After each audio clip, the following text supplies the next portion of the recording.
Baik, selamat pagi untuk kita semua. Saya atas nama Mersiana Yolandia Bate ingin memaparkan materi tentang perencanaan sumber daya manusia dengan tujuan yang pertama mengetahui definisi dan manfaat proses perencanaan sumber daya manusia.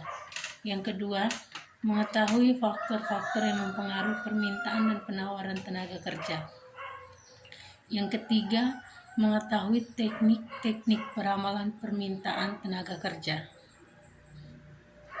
A. Pengertian perencanaan sumber daya manusia. Perencanaan sumber daya manusia merupakan salah satu aktivitas penting dalam manajemen sumber daya manusia. Aktivitas ini penting karena berperan dalam proses perencanaan strategis sumber daya manusia di dalam organisasi. Organisasi perlu melakukan perencanaan sumber daya manusia guna mengetahui kebutuhan jumlah pekerjaan atau demand guna mencapai tujuan organisasi yang disesuaikan dengan jumlah penawaran kerja atau supply. Perencanaan sumber daya manusia atau Human Resource Planning didefinisikan sebagai proses perkiraan atau peramalan forecasting akan kebutuhan sumber daya manusia di dalam sebuah organisasi dengan melihat ketersediaan sumber daya manusia baik di dalam organisasi atau internal maupun di luar organisasi atau eksternal. Proses perencanaan ini bertujuan untuk mengetahui posisi apa di dalam organisasi yang harus diisi dan bagaimana cara mengisinya. B. Tujuan perencanaan sumber daya manusia. Perencanaan sumber daya manusia penting dilakukan karena dengan proses perencanaan yang baik akan didukung pencapaian rencana strategi organisasi. Tujuan dari perencanaan sumber daya manusia yaitu untuk memastikan bahwa sejumlah tenaga kerja perencanaan sumber daya manusia dalam jumlah tertentu dan dibutuhkan oleh organisasi telah memenuhi persyaratan dan telah tersedia pada suatu kurun tertentu. Dengan diadakannya perencanaan terhadap sumber daya manusia, maka sasaran yang ingin dipenuhi yakni berkurangnya biaya yang dikeluarkan, perencanaan sumber daya manusia dan perencanaan strategi, dasar bagi efektivitas manajemen sumber daya manusia, dan rekrutmen. Menurut Walter dan Davis tahun 1996 dalam Hangraini tahun 2012, proses perencanaan manusia membantu organisasi untuk mengintegrasikan permintaan tenaga kerja atau demand dengan staffing level, meningkatkan pemanfaatan tenaga kerja secara optimal, menyelaraskan aktivitas-aktivitas manajemen sumber daya manusia dengan tujuan-tujuan strategi organisasi secara efisien, memperoleh keuntungan ekonomi dari proses mempekerjakan pekerja baru, memperluaskan informasi-informasi mengenai sumber daya manusia ke semua unit kerja organisasi, mengkoordinasikan aktivitas-aktivitas manajemen sumber daya manusia di semua unit organisasi. C. Aspek-aspek perencanaan sumber daya manusia. Aspek-aspek yang diperlukan dan diperhatikan dalam perencanaan sumber daya manusia yakni aspek kuantitas sumber daya manusia yang tepat, aspek kualitas sumber daya manusia yang tepat, aspek waktu dan posisi yang tepat, aspek perhatian terhadap tujuan individu maupun tujuan organisasi secara maksimal. Klasifikasi perencanaan sumber daya manusia berdasarkan ruang lingkup perencanaan sumber daya manusia. Yang pertama, manpower planning merupakan perencanaan tenaga kerja secara menyeluruh pada aspek manajemen sumber daya manusia. Yang kedua, manpower programming merupakan perencanaan tenaga kerja yang bersifat detail dan merupakan implementasi dari manpower planning. D. Tahapan-tahapan dalam perencanaan sumber daya manusia. Secara singkat, proses perencanaan sumber daya manusia adalah mengikuti langkah-langkah berikut. Langkah yang pertama, implementasi. Langkah yang kedua, evaluasi. Langkah ketiga, peramalan permintaan dan ketersediaan tenaga kerja. Langkah yang keempat, peramalan kelebihan ataupun kekurangan tenaga kerja. Yang kelima, sasaran dan rencana strategi. E. Teknik peramalan tenaga kerja. Terdapat 3 teknik yang digunakan dalam peramalan kebutuhan tenaga kerja, yaitu teknik Delphi. Metode Delphi adalah metode peramalan atau forecasting yang digunakan untuk meramalkan kemungkinan yang akan terjadi di masa depan dengan menggunakan pandangan dan kesepakatan dari sekelompok ahli yang berasal dari berbagai bidang kerja atau industri. Para ahli yang membentuk sebuah panel ini bisa berasal dari unit kerja yang berbeda ataupun dari bidang-bidang kerja yang berbeda ataupun bahkan dari negara-negara yang berbeda. Proses dalam metode Delphi ini adalah proses yang berulang-ulang dan mungkin terjadi dari beberapa babak ataupun putaran peninjauan hingga akhirnya mencapai kesepakatan bersama. Langkah-langkah pada metode Delphi. Yang pertama, pilih fasilitator. Yang kedua, identifikasi para ahli yang diperlukan. Yang ketiga, definisikan masalah. Yang keempat, pertanyaan putaran pertama. Yang kelima, pertanyaan putaran kedua. Yang keenam, pertanyaan putaran ketiga. Yang ketujuh, bertindak atas hasilnya. Yang kedua, rata-rata bergerak. Rata-rata bergerak merupakan sebuah pendekatan kuantitatif untuk meramalkan permintaan tenaga kerja yang didasarkan pada suatu indeks organisasi seperti penjualan. Metode peramalan rata-rata bergerak sering digunakan dalam peramalan bisnis seperti peramalan permintaan pasar atau demand forecasting, analisis teknikal pergerakan saham dan forex, serta memperkirakan tren-tren bisnis di masa yang akan datang. Pengertian dari rata-rata bergerak dan cara perhitungannya. Pada dasarnya, rata-rata bergerak adalah menghitung rata-rata suatu nilai runtut waktu dan kemudian digunakan untuk memperkirakan nilai pada periode selanjutnya.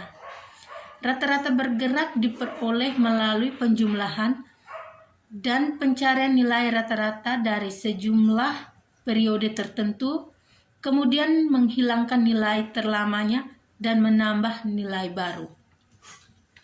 Rumus dari rata-rata bergerak. MA sama dengan sigma X dibagi jumlah periode, di mana MA adalah moving average atau rata-rata bergerak. Sigma X adalah keseluruhan penjumlahan dari semua data periode waktu yang diperhitungkan. Jumlah periode sama dengan jumlah rata-rata bergerak.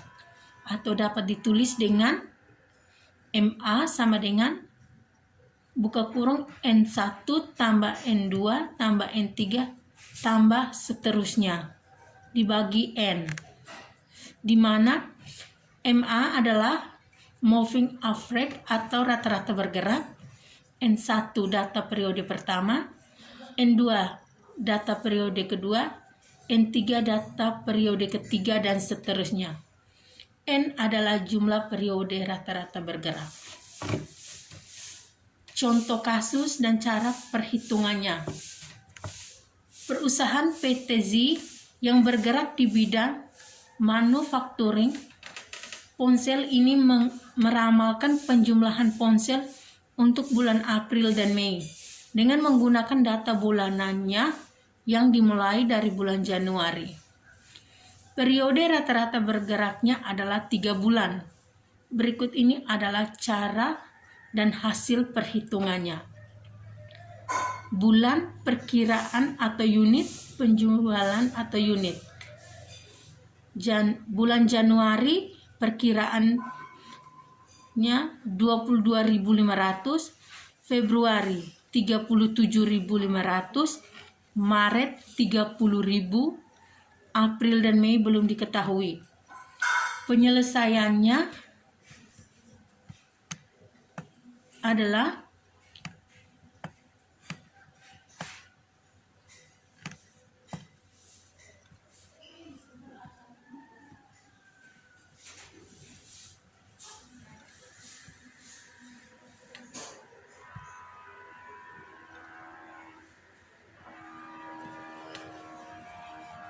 perkiraan penjumlahan untuk bulan April adalah MA bulan April sama dengan 22.500 tambah 37.750 tambah 30.000 dibagi 3. MA April sama dengan 90.000 dibagi 3 sama dengan MA April adalah 30.000.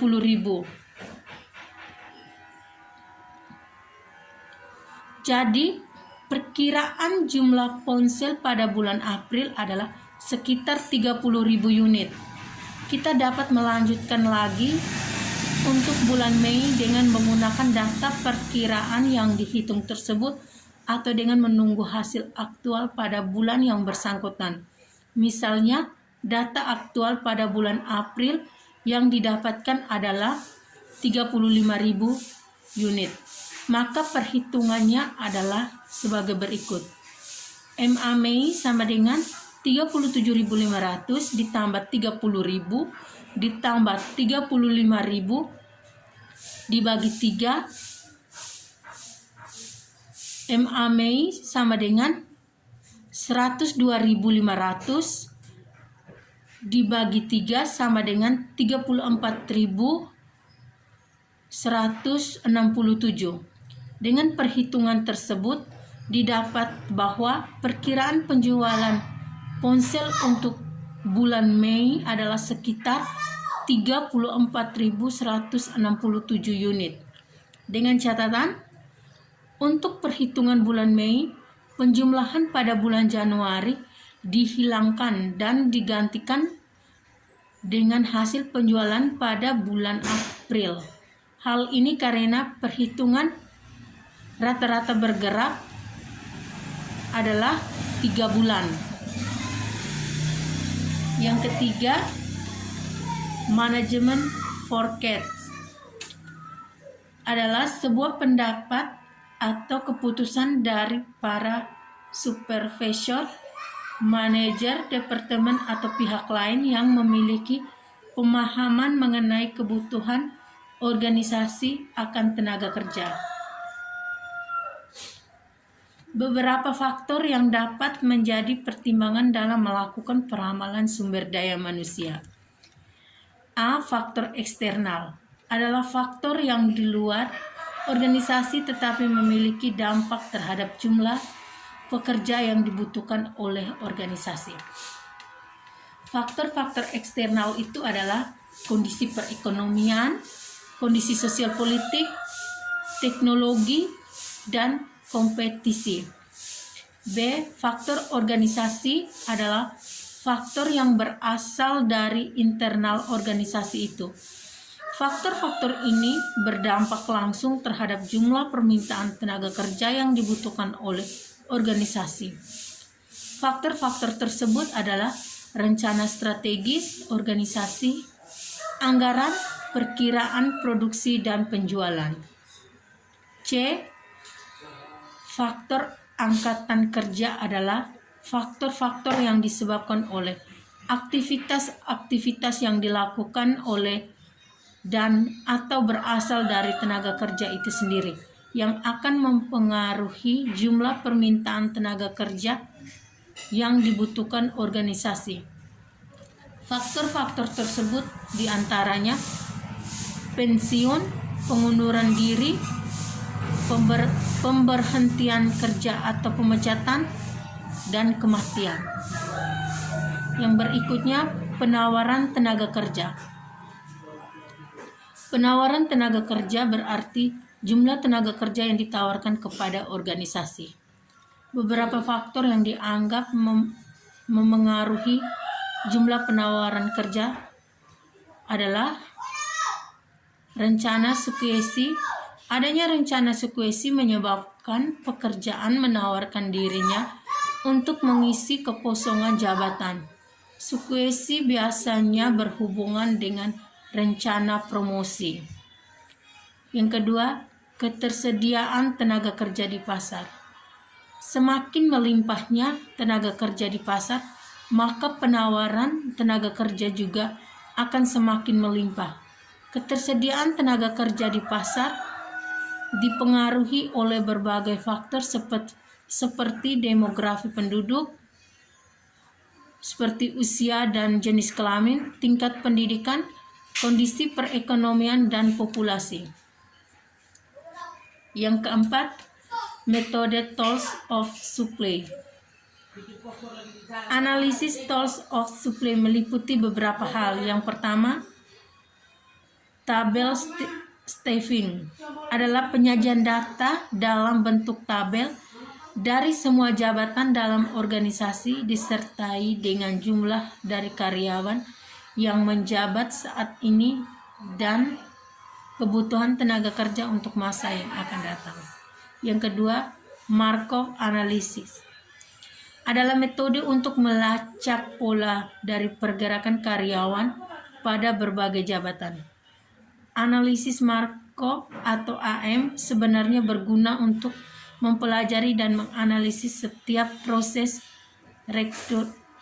runtun waktu atau time series. C.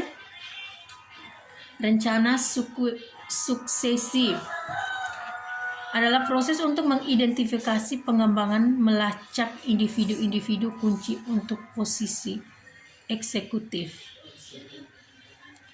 D. Bagan penempatan adalah daftar dari pemegang jabatan saat ini dan personel yang potensi jika ada lowongan pada jabatan tersebut. E. Skills inventories adalah data dari pendidikan, pengalaman, minat, dan keterampilan yang dapat memberikan petunjuk kepada manajemen untuk secara cepat mengisi lowongan jabatan sesuai dengan latar belakang karyawan.